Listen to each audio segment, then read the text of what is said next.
Episode 4, Soothsaying and Stormcalling by Valerie Valdes. Helga.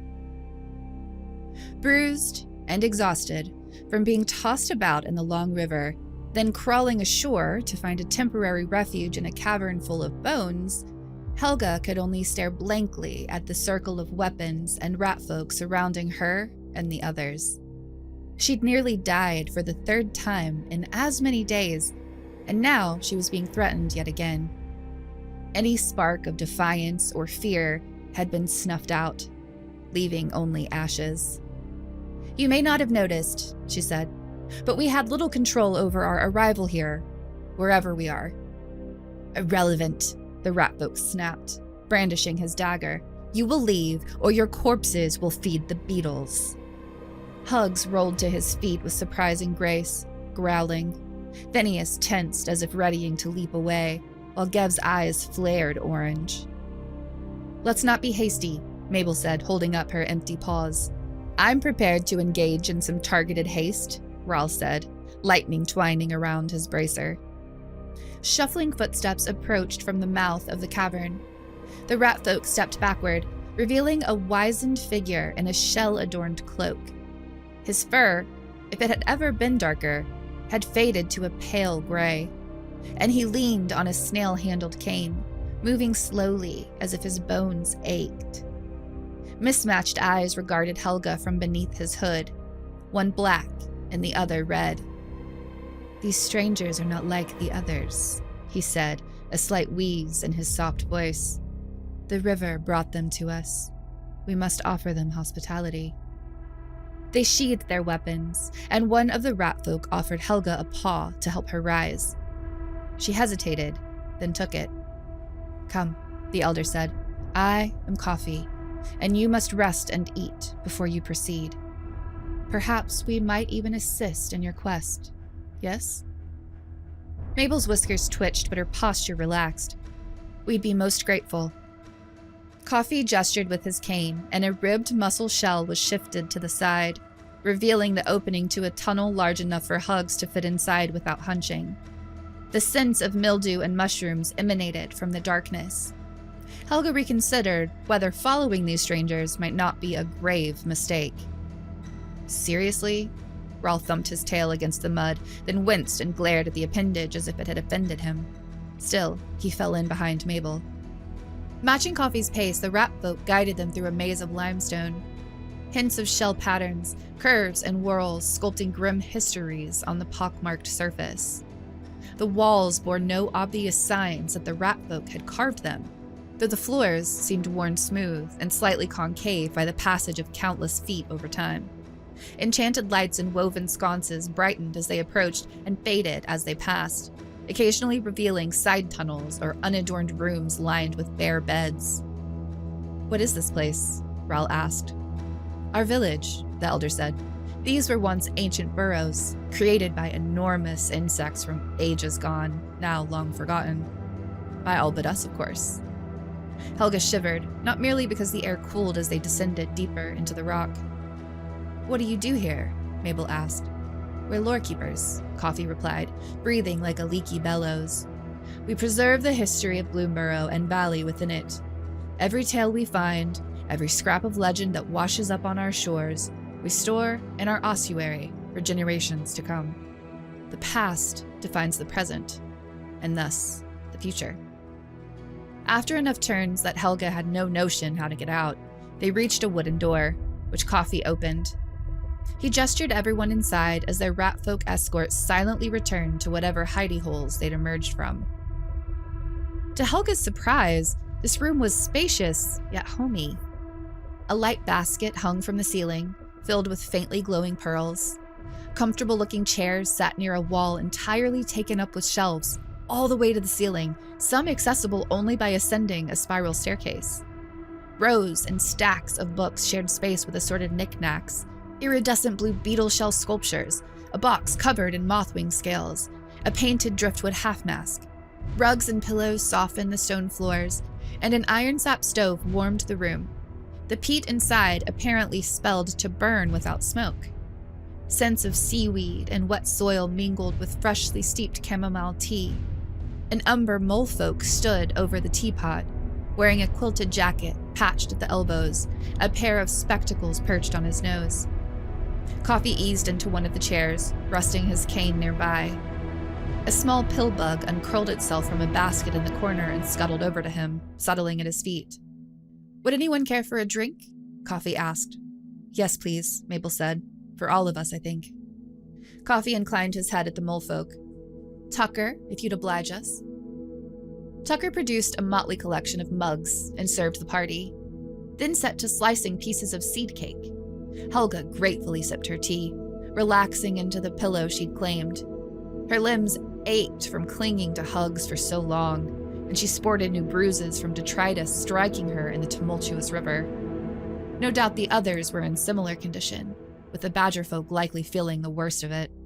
All of them sat, too, except for Rawl, who perused book spines, occasionally pulling one out and peering at the contents. "My apologies for the hostile greeting," Coffee said. "We have few visitors, and you're the second group of strangers to pass through in so many days. The first, alas, caused a stir, and our guard has been raised ever since." "What strangers?" Mabel asked, leaning forward, her dark eyes keen as her blade. "Mercenaries." He raised his cane and drew circles in the air, a spiral of blue-violet magic rising from the shell handle. At its center, a shimmering image took shape. A weaselfolk wearing a hooded red tailcoat. One gloved paw brandished a rapier. A wicked scar covered his right eye, 3 diagonal lines as if a claw had raked his face. "This is Cruel Claw," Coffee continued. He led his band through the swamp, pilfering what supplies he pleased, the night owl wreaking havoc in his wake. "We're looking for him too," Helga exclaimed, then covered her mouth with her hands. Outbursts weren't polite, as her parents had often reminded her. Mabel didn't scold. "We found 2 of his necromancers in a village devastated by the night owl. They seemed to know something about the why of it, so we followed them, but lost their trail when the docklands of Three Tree City were set upon by the Floodgar." "The Floodgar?" Tucker squealed, spilling his tea. Mabel rose and helped him sop it up with a cloth. "Cruel Claw must be stopped," Coffee intoned, "before more calamity beasts join this madness." "But how could he cause these attacks?" Helga asked, bewildered. "No one has power over the calamity beasts, not even the Great Weavers from the time of the Order of the Holly Leaf. I believe Cruel Claw stole something that may give him, or whoever he's working for, such power." Coffee's eyes closed as if pained. "Our scouts reported that he had in his possession a calamity beast egg." Helga gasped, feeling as if all her blood had drained out like water from a cracked teapot. "The egg is important?" Rawl asked, his gray-blue eyes narrowed below the goggles perched on his forehead. "From it," Tucker said, "a new calamity beast will someday be born. Who knows what magical potential exists in such a thing?" "Could be none at all," Mabel mused, retrieving her tea and sitting. "The egg may only be valued for the creature that will come from it. We must find whoever is giving Cruel Claw his orders." "And if you do?" Coffee asked, his mismatched eyes like poles, one lit and one dark. "What then?" Mabel's voice was resolute. "Then we return the egg to its rightful place." Phineas leaped to his feet. "Mabel, no! What could you be thinking? I know Oliver went on about you being a hero and all, but this takes it a bit far. I'm just a farmer, and Zoraline is a local cleric, and who even knows about giving hugs?" "Excuse you?" Gev hissed, his tail brightening. "The striped rapscallions feared no mercenaries or calamity beasts." Rawl choked on a laugh, and Mabel sent him a quelling look. Zoraline stirred, stretching her wings and peering around the room, upside down. "The theft of the egg has upset the balance of the world," she said. "The music of the stars will remain discordant unless we can restore harmony." Helga wasn't sure precisely what that meant, but she agreed that no one should be wandering about with a calamity beast egg, especially not if it meant the night owl was chasing them, sowing chaos. But like Phineas, she wondered if she could really do anything to help. "For what it's worth," Rawl said, "I don't know any of you, but so long as Helga is my only link to Beleren, I'll be sure to keep you all alive, even if that means fighting an owl or a giant fish or whatever."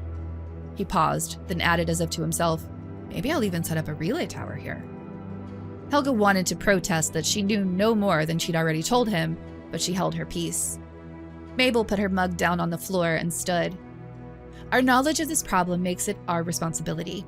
If we don't find the egg, who knows what harm might come to Valley? To our families and friends?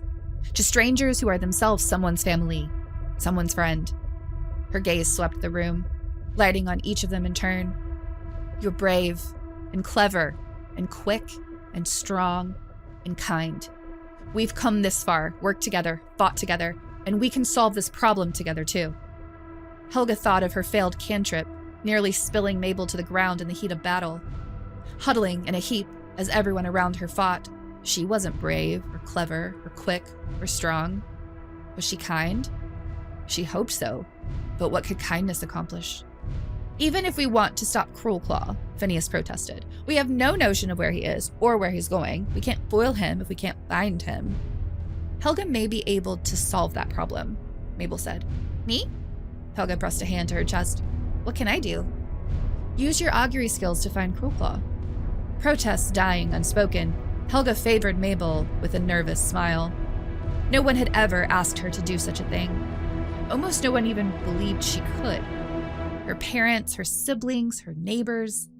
Only her grandparents had supported her, and she'd always suspected they were humoring her out of love. Mabel trusted her, though. Mabel believed in her. And hadn't Ral, a complete stranger, seen enough truth in her drawings to pledge himself as her protector? I can try, Helga said slowly. I'll need a large bowl filled with water. Tucker produced a pitcher and basin formed from a polished snail's shell, resting it on the floor near Helga. He poured fresh water from the one into the other, spilling not a drop. Coffee gestured, and the light pearls in the basket dimmed, casting only the faintest glimmer across the basin's pale pink surface. Helga opened her waterproof pack and pulled out her journal, relieved it hadn't been soaked to ruin by the long river. She turned to the most recent drawing of the strange hawk, made just before the night owl's attack. Were they connected somehow? What is it? Rel asked, peering over her shoulder. I'm not certain, she replied. I've never seen anything like it. There's something familiar about the head and wings, he murmured. It'll come to me. I suppose I should leave you to your business. Helga found a blank page, set pencil to paper. A hush fell over the room, the loudest sound coffee's gentle wheeze. She stared into the water, clear and still, and tried to calm her mind, to reach for the place within her whence vision sprung. Nothing happened. Distractions inundated her. The shelves thrown into shade, the sense of peat in soggy clothing, the rustle of fabric, the twitch of ear or whisker. A headache formed behind her left eye as she pressed the point of her pencil into the page. She was trying too hard, she knew. She must relax. Only, this needn't to work. So much depended on her seeing some clue to Cruel Claw's location or destination. If she failed again, they would all fail. And then what? More night owl attacks? More villages destroyed? Something worse that she couldn't even imagine? Her chest tightened, and her breathing came in furtive sips, and still the water showed her nothing. Zoraline startled her with a gentle touch. The light is inside you, the batfolk murmured. You need not force it to glow. You need only uncover it. Helga almost reflexively dismissed the cryptic words, but instead, she made herself consider them. Truly, her augury had never been something she could compel like other weavers did. She couldn't control when her attention focused, rather than scattered like dropped beads. What she could do was the same as she'd done that dark day at the side of the pond. Sit with her journal and doodle. With a deep, slow breath, she loosened her grip on the pencil, drew an aimless spiral, turned it into a snail's shell, slid her gaze back to the bowl. The color wasn't uniform, nor was the surface perfectly smooth, but it had clearly been polished. She'd seen soapworts that pale, though they tended toward a darker pink. Had they started blooming yet? If not now, then soon. Time blurred like wet ink. Someone tugged Helga's journal from her hand. She lifted her gaze to Mabel, who turned the book around to show everyone what? Helga blinked, dazed, until she saw her own handiwork. A massive three-tiered fountain rose from a pond dotted in lily pads, a graceful spire of water at its peak. Helga fancied herself a decent artist, But even if her hasty sketch had been less capably executed, anyone in Valley could easily recognize what she'd rendered. "They've gone to Fountainport," Helga whispered. "And so shall we," Mabel said. "Well done." Others echoed that sentiment. Helga only wished her flush of triumph wasn't tainted by the knowledge that they would be returning to the domain of King Glarb and the site of her greatest failure. Mabel. Having profusely thanked Coffee and Tucker for their hospitality, the party took their leave to resume their journey. Loath as Mabel was to continue rather than resting longer in the comfortable den, Cruelclaw and his mercenaries had not only a head start, but shoulders and chest. "We wish you every success," Coffee told her. "We had sent some of our own to tell your quarry. If you meet with them, perhaps you can assist each other." Mabel would welcome the help. She'd no notion of how many mercenaries were in Cruelclaw's band, but the necromancers were an army unto themselves. Tucker led them through a different set of tunnels, judging by the scents, more grass than silt, and eventually they emerged into late afternoon sunshine at the edge of the marshland. A forest of juniper and oak trees rose in the distance to the north and west, while to the east, craggy boulders loomed like discarded children's toys, the gaps between them dotted with clusters of red ferns and firethorn. "Which way is Fountainport?" Mabel asked. "East-northeast," Tucker replied, regarding her over the tops of his spectacles. "You could go north, then east, find some villages in the woods to shelter and provision you on the way. Only a few lizard folk homes in the hills if you take that route, though the way is straighter as the bird folk flies." Mabel scrutinized her star map. Once Zoraline awoke for the night, she could assist, but until then... "We know a shortcut," Hugs rumbled. "The dandelion field?" Geth asked. Hugs inclined his head, and the lizard folk hissed a sigh. "Is something amiss with this shortcut?" Mabel asked. "Full of hedge parsley," Geth said. "It takes an age to pick the so-sticky seeds off Hug's fur." Sticky seeds were a simple problem compared to what they'd faced thus far. Unfortunately, Tucker chimed in as well. "That path could be dangerous at present," the mole folk said. "A great storm some days past brought with it a terrible creature, very dangerous." "What kind of creature?" Phineas asked, gripping his bow, ears angling backwards. Tucker adjusted his spectacles. "I haven't seen it myself. I'm told it's not a calamity beast, but it's very like one. We have no record of anything similar in our histories." Helga croaked nervously. "Perhaps it's from another plane," Rahl muttered. "Another what?" Phineas asked. "Nothing." Mabel regarded the otterfolk curiously, but it wasn't the time to pry. If the field is faster, then the field it shall be. We can always hew east or north as necessary. Tucker stood at the entrance to the tunnels, receding behind them as they walked away. Helga waved one last time, and he returned the gesture solemnly. The sun hadn't moved substantially across the sky before they reached the dandelion field Hugs promised. He and Gev led the way, pushing between flower stalks interspersed with wiry grasses and the more delicate blossoms of the hedge parsley.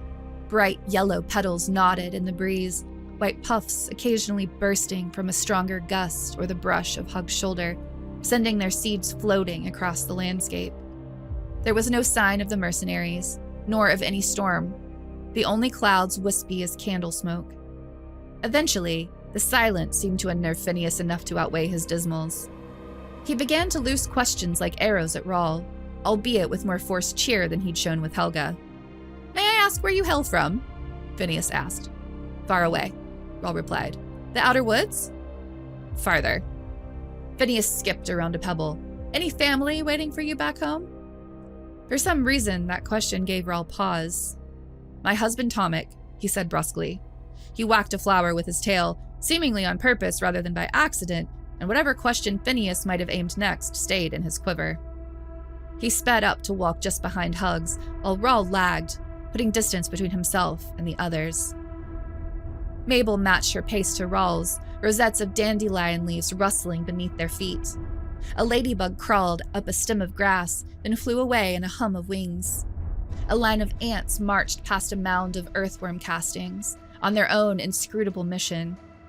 Idly, Mabel pulled out the wedge of seed cake Tucker had pressed on her before they departed, breaking off a piece and tasting it.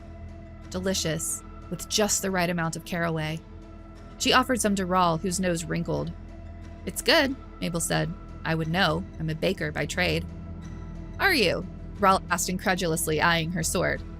What are you doing all the way out here, then, looking for trouble? Why are you so far from home searching for your friend? Touché. Ral took the bit of seed cake and tossed it in his mouth. I miss my husband, Mabel said, and my littles. How they smell, their voices, their sweet hugs.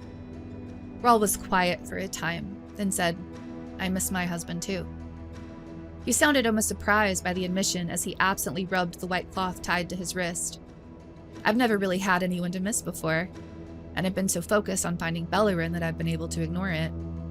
Mabel patted his arm. I'm sure you'll be back together in no time at all. You'll appreciate him even more for the absence, and he you. I wish I had your optimism, Ral muttered. Bellerin is slippery as a damn eel, and I have no idea what he's planning. He struck a dandelion stem with his bracer, sending the seeds flying. Mabel didn't know what an eel was, and her fur briefly rose as she had the oddest sense of something immense and inscrutable beyond her ken, like the stars fixed in the firmament. Should she be worried about this Bellerin and his allies, or even Ral himself? Gev appeared between them, as if he'd always been there. I miss my long-ago home in the valley's rim. So warm the stones there. They're not as warm as the ever-burning oak. You've been to the ever-burning oak? Helga asked. But of course, Gev said, bobbing his head rapidly. The striped rapscallions have roamed over all of Bloomburrow. Whatever else he might have said was lost as a vast shadow passed over them. Mabel's sword was in her paw, a heartbeat after, as she scanned the sky. Beside her, Ral tensed, lightning sparking in his blue-gray eyes as he pulled down his goggles. The others, too, halted their procession. Whatever that was, Ral said grimly, it's summoning a storm. True to his assertion, dark clouds massed above. Instead of rolling in like a plow crossing a field, they swirled like water circling a drain, their center difficult to discern. The wind picked up, blowing hard enough that the tops of the flowers bowed. With her line of sight less obstructed, Mabel finally saw the source of the wild magic. A giant creature hovered in the air, purple lightning crackling across its body. It resembled the sunhawk in that both were bird-like. This monster, however, had 4 wings instead of 2. The ends webbed like a batfolk's, a crest on its head like some she'd seen on lizard folk. The feathers on its back were mud-colored, as were its coverts, but the primaries and secondaries were white, the tail striped. Its sharp talons looked large enough to carry off even hugs with little difficulty. What is that thing? Phineas whispered, his voice trembling as he hugged the ground. It's a dragon, Ral whispered back. Animal shifted, which I suppose is to be expected. What are you talking about? Helga asked. Hush and listen, Ral replied, quiet but intense. That creature is not from Bloomburrow. It's extremely dangerous, like your calamity beasts. If we attract its attention, we will be in immense trouble. Of that, Mabel had no doubt. We'll continue, low and slow as poured treacle. Hide anything reflective, no talking. Gev, take the lead. Everyone else, stay close to Hugs. I'll bring up the rear. Gev acknowledged the order with a blink of his inner eyelids, then vanished into the green. Hugs' bulky form was harder to hide, but he proceeded at a pace that made snails seem quick. Mabel hoped that from above, he resembled a small boulder or similar, nothing that would interest the dragonhawk. Phineas crouched next to him, ears pinned back, and even Helga moved with surprising stealth. Ral kept his bracer tucked against his chest so it wouldn't catch the light, and Mabel sheathed her sword. Despite the care he took, Hugs struggled to remain unobtrusive. Some dandelion puffs, pressed sideways by every gust, struck him and burst, their seeds careening into the air and leaving a trail. Mabel hoped against hope it might provide cover for their movement rather than making their location more obvious to the creature which continued to circle in the darkening sky. A dandelion hit Hug's shoulder, the white tufts brushing Zoraline's face. To Mabel's horror, the sleeping batfolk sneezed awake, the sound jarringly loud amidst the shushing of the wind-blown flowers and grass. Everyone froze. Zoraline rubbed her nose and stretched her wings, peering around in confusion. Where are we? Zoraline asked. Why is everyone so quiet? Gev slapped both hands over Zoraline's mouth, but the damage was done. The dragonhawk's cruelly curved beak opened, revealing a long, forked purple tongue. Lightning flashed and crackled in that cavernous maw. It screamed, surprisingly deep and harsh, more roar than shriek. It swooped toward the party, who alternately ducked or scattered. Talons sharp as death closed over empty air just above Hugs, and the creature flew up and away for another pass. The coiling clouds of the storm thickened like gravy, obscuring the sun and stealing its warmth from the air. Rawl slid next to Mabel and bared his teeth. Lucky for you, storms are my purview. Unfortunately, dragons aren't, and I'm not sure how well my magic works here. Any help you might provide would be welcome, Mabel said, for all our sakes. I might not be able to kill it, but I think I can make it unhappy. I need a lightning rod. Something to conduct electricity. Phineas pulled an arrow from his satchel wound with copper wire. I'll give it something to chew on. Rawl nodded. Tell everyone to run on my signal. The dragonhawk dove again, swerving away from Hugs as Phineas hit it in the mouth with the copper arrow. It veered up and away, snarling in annoyance. The arrow was stuck fast. Meanwhile, Mabel searched for a shelter that might protect them. The forest was well to the northwest, but the eastern hills remained near enough to reach with a long, hard run. Another pass, and this time Zoraline vocalized a haunting glissando that seemed to scramble the creature's senses. It reeled as if dizzy, climbing back into the air, the arrow still lodged next to that curving beak. Rawl's blue-gray eyes crackled with power that rippled along the length of his black fur, collecting in his bracer. Up in the whirling clouds, a flash of light was chased by an ominous rumble. You like a little lightning, don't you? Well, let's check your battery capacity. Rawl raised his bracer-clad arm and shouted, Run! To me! Mabel darted toward the boulders, ensuring the others followed. Gev quickly outpaced her, Phineas close behind. Hug's relative slowness, encumbered as he was by Zoraline, was mitigated by his longer stride. He kept close to Helga, who gripped a wand in one hand as if it were a protective talisman. A barrage of lightning ripped through the blanket of gray above, so bright it might have been a second sun. Mabel resisted the urge to simply stand and watch in awe at the sheer power of Rawl's magic. She wasn't certain, but she thought she heard Rawl's laughter beneath the overwhelming drumbeats of thunder. The dragonhawk writhed and roared, eyes sparkling wildly, a storm of energy under the surface of its skin, but it didn't fall. Mabel grimaced. Would it retaliate? No. Its four wings beat the air in a rush of purple-tinged power, and soon it disappeared into the bank of clouds that still lay thick across the once blue canvas of afternoon. Even so, Mabel continued to run, as fast as her weary legs could carry her, toward the boulders in the foothills. After a handful of tense minutes that felt like an hour, everyone but Rawl huddled beneath a vast stone tipped diagonally like a stray book on a shelf. The skies opened, scattering rain. Murmuring softly, Helga raised her wand, which glowed a faint blue at its beaded tip. The falling drop solidified into a thin barrier perpendicular to the rock, deflecting the worst of the wet. Mabel squinted in the direction from which they fled. The curtain of water eventually parted to reveal Rawl, trudging toward them. None of the fluid seemed to touch him, as if he, like Helga, could bend it away to keep himself dry. Before he reached the shelter, he waved a paw at the sky as if brushing away gnats. The rain lessened from a steady rush to a light mist. Clouds thinned and parted, a shaft of sunlight stealing through. Of the dragonhawk, no sign remained but the labored breathing of tired animal folk. That sure was some fancy weaving, Phineas said, his ears slowly rising and angling forward. Rawl nodded at him. Good shot yourself. Gev, clinging to the underside of the stone, licked his snout indignantly. And where is my compliment for my so excellent stealth and not attracting the monster's attention? You did a wonderful job, Gev, Mabel said. The lizard folk raised his lower eyelids but seemed mollified. It is as well, because now I have the job to remove these so many stickers from the fur of my friend Hugs. Hugs snorted, whether in amusement or derision, Mabel didn't know. A laugh swelled in her belly like a yeasted bun, sweet and light. Soon the rain subsided entirely, and Helga dismissed her cantrip like a popped bubble. The scent of petrichor permeated the landscape, soothing despite its promise of an impending trek across muddy earth. Still, they were alive and whole, Any amount of accumulated muck paled in comparison to the dark depths of what might have been. On we go then, Mabel said, brushing moisture from her cloak. Fountainport awaits. A faint whistling sound drew everyone's attention to Hugs's back. Zoraline snored softly, not a care in the world, a wispy dandelion seed stuck to the outside of her ear.